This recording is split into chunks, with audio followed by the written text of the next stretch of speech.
ঢালিউডের প্রভাবশালী খলনায়িকা রিনা খান সিনেমার পর্দায় তিনি বরাবরই ভয়ঙ্কর চরিত্রে অভিনয় করেছেন। খলনায়িকা রিনা খানকে এবার টিভি ধারাবাহিকে দেখা যাবে। নাটকের নাম রসের হাড়ি বাড়াবাড়ি। ঢালিউডের খলনায়িকা রিনা খান এবার হাজির হচ্ছেন টিভি ধারাবাহিকে। 27 এপ্রিল থেকে সপ্তাহে শনি, রবি ও সোমবার রাত 8টা 40 মিনিটে বৈশাখী টেলিভিশনে প্রচার হবে এটি। আকাশ রঞ্জনের চিত্রনাট্য ও পরিচালনায় নাটকের গল্প লিখেছেন টিপু আলম মিলন।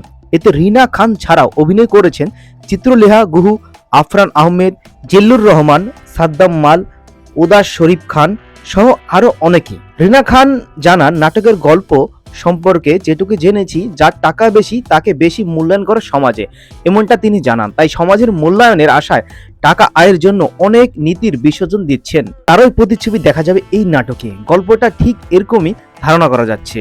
নাটকের গল্পকার টিপু আলম মিলন বল, এটি মূলত একটি কমেডি নাটক।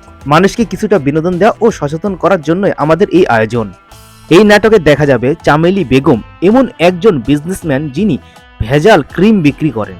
এই বিক্রি নিয়ে নানা রকম হাস্যকর ঘটনাও ঘটে। অন্যদিকে দেখা যায় আরো কিছু খারাপ মানুষের সম্মিলন, যারা নিজের স্বার্থে আখের গোছাতে ব্যস্ত।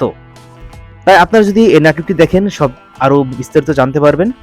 আর আমাদের সাথে থাকার জন্য, এতক্ষণ ভিডিওটা দেখার জন্য অসংখ্য ধন্যবাদ। ভিডিওটি বেশি করে শেয়ার করে দিবেন, যারা নাট্যপ্রেমী রয়েছেন তারা এই নাটকটি দেখতে পারবে।